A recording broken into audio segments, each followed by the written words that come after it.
Maharaja Pedang Tertinggi C6 beruntung. Gua Misteri Bab 6 untung. Gua Misteri sakitnya, saya mati kesakitan Mungkinkah saya masih hidup? Ini di mana tempat ini? Ding Hao tidak tahu berapa lama masa telah berlalu. Kesakitan yang tidak dapat digambarkan yang dirasakan seolah-olah dia dibakar oleh api yang panas dan digigit oleh puluhan dan ribuan semut membuatkan Ding Hao kembali sedar. Dia mahu bergerak secara naluri, tetapi badannya terasa kaku seperti besi tuang dan dia tidak boleh bergerak langsung. Dia secara tidak sedar membuka matanya perlahan-lahan. Yang dia nampak hanyalah setumpuk cahaya putih susu. Dia tidak dapat melihat apa-apa lagi. Dia kelihatan diselubungi dengan cecair lembut.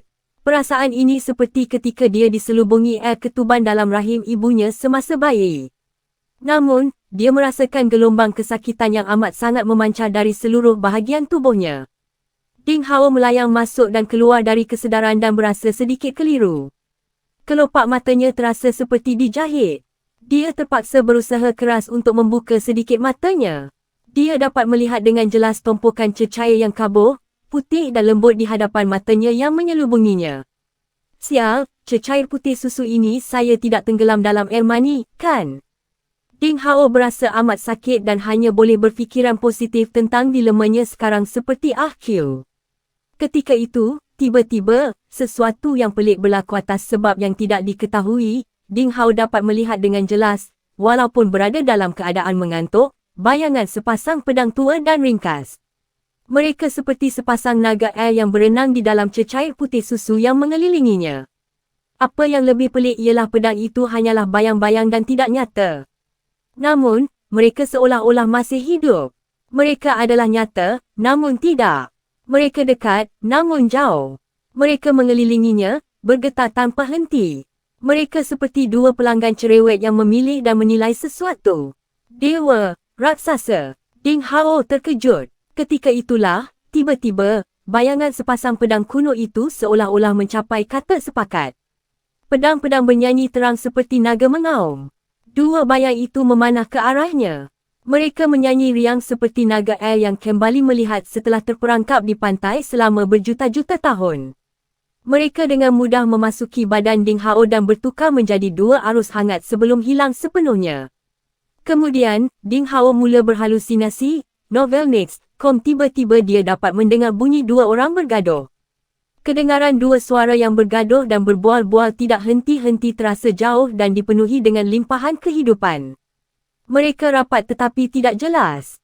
Ia adalah satu perasaan yang ganjil. Ding Hao hanya dapat memastikan bahawa mereka berdua sedang bergaduh, tetapi tidak dapat mendengar dengan jelas apa yang mereka pertikaikan. Dia tidak mendengar dengan jelas perkataan yang lengkap melalui semua itu. Dengan pantas, gelombang kesakitan yang tidak dapat digambarkan dan terpancar dari seluruh bahagian tubuhnya. Ding Hao berasa seolah-olah dia telah tenggelam dalam larutan asid sulfurik. Ia lebih teruk daripada kematian. Terasa seolah-olah cecair putih susu yang menyelubunginya adalah cecair yang paling menghakis di bawah matahari.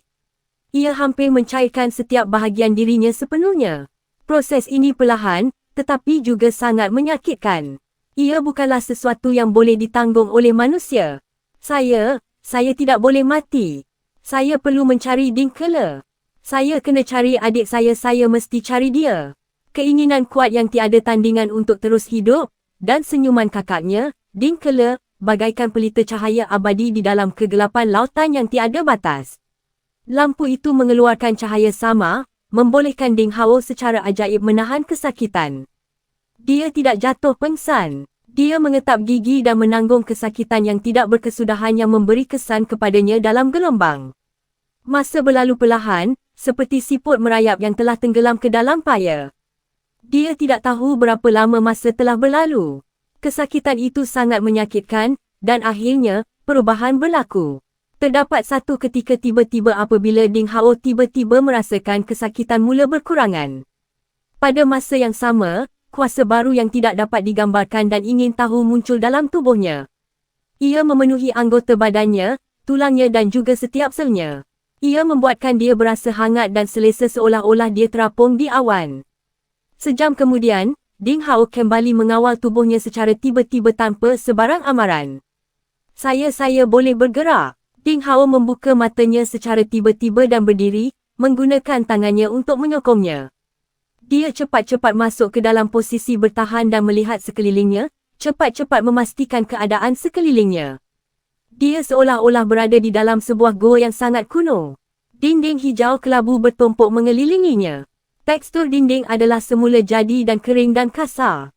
Tiada kesan sebarang ukiran buatan manusia. Namun, di tengah-tengah gua itu, terdapat sebuah meja batu lama dan ringkas serta 2 kerusi batu. Mereka semua diselaputi habuk dan terbukti bahawa mereka tidak digunakan selama berabad-abad. Terdapat garis menegak dan mendatar di atas meja yang pastinya tidak semula jadi.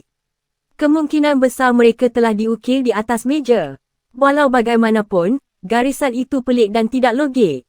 Mereka seolah-olah bermakna, namun, juga seperti grafiti yang tidak bermakna. Ding Hao merenungnya untuk beberapa lama dan berasa pening. Dia tidak tahu untuk apa garisan itu tetapi tahu bahawa ia adalah luar biasa. Ding Hao meneka bahawa seseorang pasti pernah tinggal di sini lama dahulu. Tetapi tempat itu telah ditinggalkan sekurang-kurangnya beberapa ratus tahun.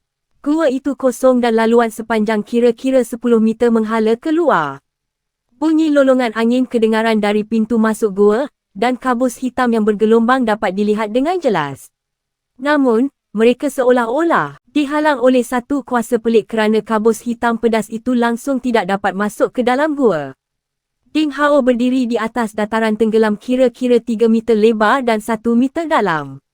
Sekali pandang, lekukan di atas tanah itu seperti kubur yang telah digali khas. Potongan itu sangat licin dan bentuknya sangat teratur. Jika tidak kerana tiada kesan penggalian buatan manusia, seseorang akan merasa sukar untuk mempercayai bahawa lubang itu terbentuk secara semula jadi. Bahan susu putih yang menyelubungi Ding Hao tadi ialah cecair di dalam lubang. Bagaimanapun, warna cecair itu sudah bertukar daripada putih susu kepada hitam sama. Walau bagaimanapun, ia masih memancarkan wangian yang sangat pelik, tetapi jumlah cecair telah berkurangan dengan ketara dari sebelumnya. Ia sebelum ini boleh menyelubungi badan Ding Hao tetapi kini hanya sampai ke buku lali. Ding Hao melompat perlahan keluar dari lubang batu. Apa sebenarnya yang berlaku? Sepasang pedang bayangan dan cecair yang telah bertukar daripada putih susu kepada warna hitam sama juga, badan saya. Luka-luka yang mengancam nyawa yang saya alami apabila saya mengetuk ke dalam tebing ketika saya jatuh darinya semuanya telah sembuh. Dan nampaknya sesuatu yang lain telah berubah. Ding Hao melambaikan penumbuknya dan perasaan kuasa yang telah lama hilang memenuhi tubuhnya. Saya bukan sahaja pulih daripada kecederaan serius. Kuasa dalam badan saya nampaknya beberapa kali lebih kuat daripada sebelumnya. Perubahan pelik telah berlaku pada badan saya. Ding Hao merasakan sesuatu pasti telah berubah dalam tubuhnya. Sebelum ini, ketika dia tergelincir masuk dan keluar dari kesedaran, dia telah melihat bayang-bayang sepasang pedang kuno, ringkas dan kukuh memasuki tubuhnya. Tetapi adalah mustahil untuk dia mengetahui apa yang berbeza sekarang. Ia benar-benar pelik. Pakaiannya lusuh. Bagaimanapun, dia tidak kehilangan pedang besi berkarat itu. Ia masih terikat di belakangnya. Ding Hao kelihatan sangat menyedihkan sekarang. Memaksa dirinya untuk bertenang, Ding Hao mula memeriksa gua dengan teliti. Maharaja Pedang Tertinggi C7 saya memilih herba bab 7 saya memilih herba teringat novel-novel silat yang pernah dibacanya dalam kehidupan sebelumnya. Dia mendapati selagi wira itu jatuh di bawah tebing, dia akan bertemu dengan sesuatu atau seseorang yang luar biasa. Ding Hao sentiasa menganggap dirinya bertuah, dan senario hari ini benar-benar menyerupai apa yang dia baca. Oleh itu, dia mungkin menemui beberapa senjata atau buku ilmu pedang rahsia di sini. Namun, tiada apa-apa selain set meja dan kerusi batu. Dia hampir mahu memusingkan seluruh tempat itu ke dalam untuk mencari khazanah yang dia harapkan. Saya rasa seseorang itu perlu praktikal sepanjang masa. Terlalu tamat tidak baik untuk anda. Saya sepatutnya berasa bertuah kerana saya tidak dibunuh. Dan, cecair hitam sama di lekuk itu menyelamatkan nyawa saya. Ia mungkin sesuatu. Cuma memalukan saya tidak dapat menerima mereka. Ding Hao mengeluh dan berhenti mencari. Tidak ada air atau makanan di dalam gua. Ia adalah masa untuk pulang. Dia berjalan melalui terowong dan sampai ke pintu masuk gua. Ia adalah jurang tanpa dasar di bawah sana.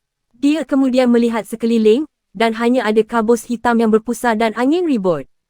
Namun, apabila dia mendongak, dia dapat melihat bintang berkelipan tersembunyi di sebalik kabus hitam. Dia tidak koma terlalu lama kerana sekurang-kurangnya, sekarang masih malam. Lebih-lebih lagi, jika dia dapat melihat bintang, dia pasti berada dekat dengan tebing tempat dia jatuh. Dia berkemungkinan besar untuk kembali ke tanah dengan selamat dan sihat. Itu aneh. Jika saya jatuh dari tebing, bagaimana saya boleh masuk ke dalam gua dan membenamkan diri saya dalam cecair? Ding Hao tidak dapat memahami perkara ini. Di pintu masuk, dia berlatih latihan penetapan kelapan-kelapan 2 kali dan menyediakan badannya untuk pendakian. Dia membawa pedangnya di belakang, berpaut pada bonggol batu di dinding, dan mula memanjat dengan berhati-hati. Nasib baik, pada masa sebelumnya, dia mengambil minat mendaki dan mengambil beberapa kelas tertutup. Dengan kemahiran yang dia perintahkan, dia memanjat dengan mantap. Seperti tokek, dia menghulurkan kaki dan tangannya rapat ke dinding dan perlahan-lahan naik. Angin ribut mengamuk di belakangnya, dan kabus hitam menariknya ke bawah. Ding Hao boleh diseret ke dalam jurang pada bila-bila masa. Ia benar-benar pendakian yang berbahaya. Dengan hanya tergelincir, dia akan diterbangkan oleh angin ribut, jatuh ke dalam jurang yang tidak terduga, dan tidak akan kembali. Di samping itu, graviti menariknya lebih kuat ke sini melebihi julat normal. Dia seperti berjalan di atas tali. Mendaki kira-kira 20 meter ke atas, Ding Hao merasakan jenis kesakitan yang akan menyebabkan dia keletihan. Namun begitu, dia terpaksa meneruskan. Dia berpaut pada batu dengan lebih kuat dan mengekalkan keseimbangannya di bawah kaki. Dia berpeluh seperti lembu. Tidak lama kemudian, Ding Hao dibasahi peluh. Dia menghembus nafas berat untuk kekal fokus. Setelah mendaki 20 meter lebih, Ding Hao keletihan. Dia merasakan seolah-olah dia ditikam di seluruh badannya dan tidak dapat merasakan lengannya. Namun begitu, pada ketika itu, tiba-tiba, satu keajaiban berlaku. Dia merasakan panas mengembang dari dantiannya ke seluruh tubuhnya seperti sungai, atau tangan mainan kekasih ke seluruh tubuhnya. Kemudian, tiba-tiba, dia tidak dapat merasakan kesakitan lagi. Sebaliknya, dia berasa seolah-olah dia telah diisi semula dan serta-merta lebih bertenaga daripada sebelumnya. Kekuatan fizikalnya telah digandakan tanpa sebarang amaran. Andaikan dia boleh menangani 200 kg kerosakan sebelum ini, kini dia boleh menangani lebih daripada 500 kg. Selepas itu, dia mendaki lebih laju daripada sebelumnya. Apabila dia mendaki kira-kira 40 meter lebih, dia keletihan sekali lagi, dan perkara serupa berlaku buat kali kedua. Dia merasakan bahang dalam dantian, dan kemudian bahang itu mengembang ke seluruh tubuhnya. Tenaga baru datang dan menghilangkan kesakitannya. Apabila ia berlaku 6 kali, Ding Hao berada kurang daripada 100 meter dari tanah di atas. Pada masa itu, dia menjumpai jalur-jalur lampu merah yang berkelip-kelip di bonggol di sebelahnya. Nah, lampu merah itu adalah saya jumpa benih jantung naga. Saya akhirnya menemuinya. Dia sangat gembira dengan penubuhannya terhadap tumbuhan merah. Tanpa berlengah, dia menghampiri dengan berhati-hati dan memetik 6 benih jantung naga merah berbentuk ginseng. Kemudian, dia menggulung pakaiannya dan membungkusnya. Sungguh pelik bahawa 6 herba sebenarnya tumbuh di tanah selebar 3 cm di benjolan saiz tapak tangan. Tidak ada yang terlalu pelik di dunia. Kini setelah dia menemui herba yang berharga itu, Ding Hao lebih teruja. Kemudian, dia berehat dan berjalan lancar ke tebing dan ke tanah. Baiklah, akhirnya, saya telah menari dengan Death, dan saya tidak akan pernah sembrono untuk melakukannya lagi. Ding Hao berbaring terlentang dan menarik nafas berat. Dia mungkin mengambil terlalu banyak risiko kali ini sehingga dia berasa takut sekarang. Dia memutuskan bahawa dia tidak akan bertindak seperti ini lagi. Namun, semasa mendaki, tubuhnya mengalami beberapa perubahan pelik. Bukan sahaja kekuatan fizikalnya sangat kuat, tetapi juga beberapa bahan kotor berminyak keluar dari liang-liangnya dengan peluh. Kini, bahan itu mengeras pada kulitnya. Fenomena itu sangat mirip dengan transformasi dalaman daripada legenda. Pada masa itu, Ding Hao bergerak dan bahan pepejal itu jatuh dari kulitnya, yang kini kelihatan putih salji dan agak elastik. Malah, seluruh aura Ding Hao telah berubah seakan-akan dia seorang yang diasingkan abadi yang berdiri di tebing. Dari kejauhan, langit sudah menjadi kelabu. Hari baru akan datang. Angin pagi menyapu dirinya. Dia berasa sejuk walaupun di belakang kelangkangnya. Ding Hao menunduk dan tidak dapat menahan ketawa. Bajunya sudah koyak, termasuk celah kelangkangnya. Zakarnya kini bergoyang di tiup angin. Namun, bernasib baik kerana 6 benih jantung naga masih utuh. Dia menekan pakaian yang digulung dan memegangnya lebih erat. Kemudian, dia mengemaskan dirinya, menutup bahagian penting dan berjalan ke arah yang dipilih. Dia mengambil jalan yang betul bebas dari udara toksik dan paya ke pinggir hutan batu sampah. Di laluan itu, dia melangkah menuju ke rumah. Kenapa saya cepat sangat? Ding Hao terkejut dengan langkahnya. Dia berasa bertenaga. Apabila dia mengambil langkah, dia berada dalam jarak 3 hingga 4 meter pada saat berikutnya. Seringan kapas terapung, dia merasakan seolah-olah dia telah mempelajari kemahiran ringan yang legenda. Sekelip mata dia sudah berada di tepi pagar halaman rumahnya. Halaman itu kelihatan tenang dan indah menentang matahari terbit. Namun, Ding Hao mengerutkan dahi. Dia terhidu sesuatu yang berbahaya. Maharaja Pedang Tertinggi C8 Song Jianan Bab 8 Song Jianan. Ding Hao menolak pintu dan perlahan-lahan masuk. Pada masa itu swoosh, swoosh. Dua bayang dalam kegelapan muncul tanpa sebarang amaran di sebalik pintu kayu dari kedua-dua belah dengan angin kuat. Mereka datang dengan garang dan terus ke belakang kepala Ding Hao. Mereka adalah dua batang kayu hitam panjang. Di hujung kayu panjang yang lain terdapat dua orang pemuda yang mencemur. Mereka adalah rombongan Zhou Yingcheng malam tadi. Batang panjang hitam itu keras seperti batang besi. Mereka menghunuskan mereka ke belakang kepala Ding Hao dengan kekuatan yang boleh membunuhnya. Pada saat yang genting itu, Ding Hao melihat bahawa di hadapan pintu pondok jerami bertentangan, Zhou Yingcheng yang yakin sedang mengejeknya dengan niat jahat. Kemudian, Ding Hao turut tersenyum. Pada saat berikutnya, ejekan Zhou Yingcheng bertukar menjadi keraguan, terkejut, tidak percaya dan akhirnya menjadi terkejut. Dia melihat dengan matanya sendiri bahawa serangan hendap yang dibuatnya dengan teliti tidak berhasil sama sekali. Sebaliknya, ia diselesaikan oleh Ding Hao dengan cara yang mengejutkan. Sebenarnya, kedua-dua pemuda itu menyerang terlebih dahulu. Namun, pada saat yang genting itu, Ding Hao melemparkan penumbuknya masing-masing ke muka dua pemuda itu seperti kilat. Arapaf dua jeritan nyaring kedengaran. Dengan percikan darah dan gigi putih yang berterbangan, wajah dua pemuda yang menyerang hendap Ding Hao diputarbelitkan sebelum ejekan mereka bertukar menjadi ngeri. Kemudian, tubuh mereka berdua seperti anak patung usang yang dipukul-tukul. Mereka terbang ke belakang sejauh belasan meter menentang pagar dan memecahkannya. Ding Hao meniup darah pada penumbuknya dan melangkah ke tengah halaman. Pemuda lain yang bersembunyi di bahagian lain di halaman itu tercengang dan terus membeku di tempat kejadian. Dalang Zhou Yingcheng seolah-olah melihat seekor binatang gergasi purba di hadapan Ding Hao yang membunuh. Dia serta-merta hilang keberanian dan berundur beberapa langkah ke belakang tanpa sengaja, hampir jatuh ke tanah. Dia ketakutan sekarang dan berpusing merangkak ke pintu. Dia menolak pintu masuk ke dalam pondok jerami. Abang kanan Song, dia datang. Abang senior Song Zhou Yingcheng menjerit ketakutan. Di dalam pondok jerami, cahaya matahari pagi keemasan mengalir melalui bingkai pintu ke seorang pemuda berjubah biru dan berwajah persegi. Pemuda itu menutup matanya dan duduk bersila. Nafasnya tenang dan di lututnya, terdapat pedang panjang keluli yang tersarung dan kelihatan indah.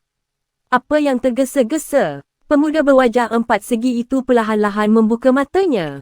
Abang kanan Song, dia Ding Hao ada di sini, dia Zhou Yingcheng bercakap dengan tidak jelas. Dia benar-benar terkedu dengan dua pukulan penumbuk Ding Hao. Pada masa yang sama, Ding Hao sudah berada di hadapan pondok jerami. Cahaya matahari keemasan memancar di belakang Ding Hao, membuatkan wajahnya sukar dikenali.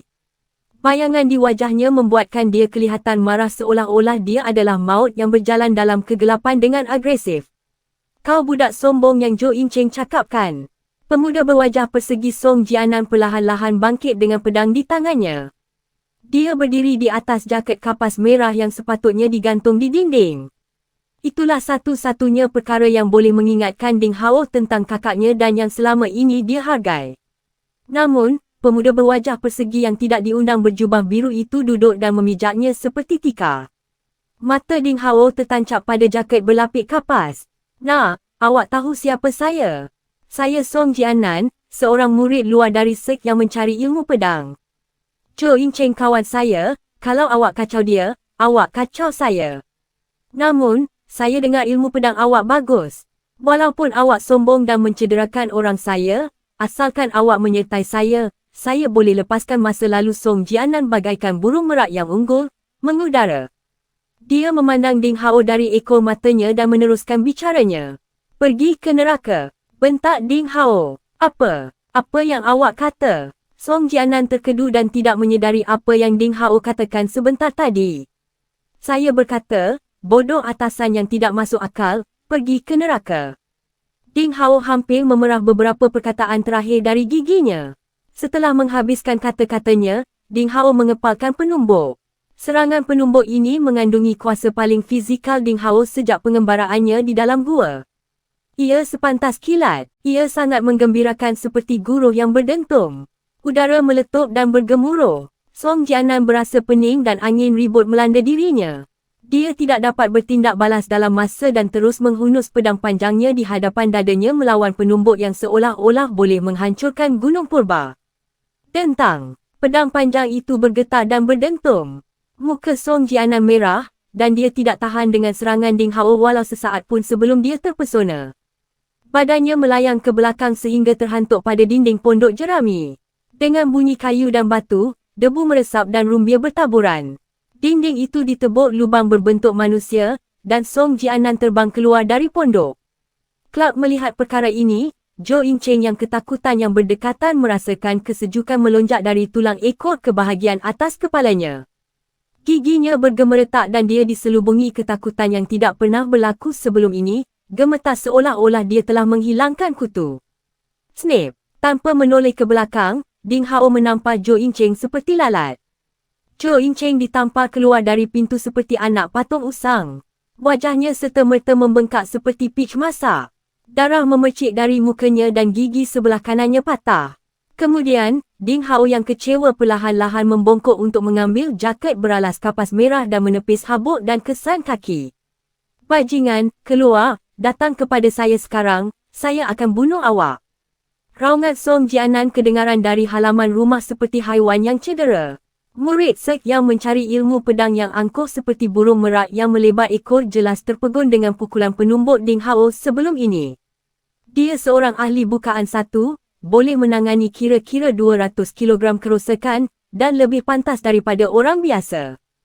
Bagaimanapun, dia terpesona dengan satu serangan Ding Hao. Pada ketika itu, dia sebenarnya tidak dapat mengumpulkan keberanian untuk melawan, hanya berdiri di halaman rumah dan menjerit provokasi. Ding Hao melipat jaket beralas kapas merah dengan berhati-hati dan meletakkannya di atas katil. Kemudian, dia berpusing dan berjalan keluar dari pondok jerami. Di halaman, di wajah Song Jianan, tidak ada kesan ketenangan dan ketenangan, sebaliknya, hanya ada kegilaan yang herut kerana kemarahan dan kehinaan yang melampau. Terdapat jerami di badannya, dan rambutnya sedikit berselerak. Bagaimanapun, dia tidak cedera.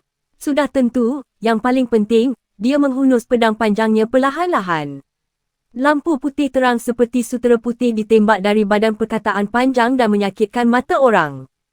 Rupa-rupanya ia adalah pedang panjang yang indah dibuat dengan teliti daripada bahan-bahan halus. Seberkas cahaya merah sama mengalir dari tubuh Song Jianan dan kadangkala dapat dilihat, dan kadangkala tidak. Bersambung. Bertemu di bab seterusnya.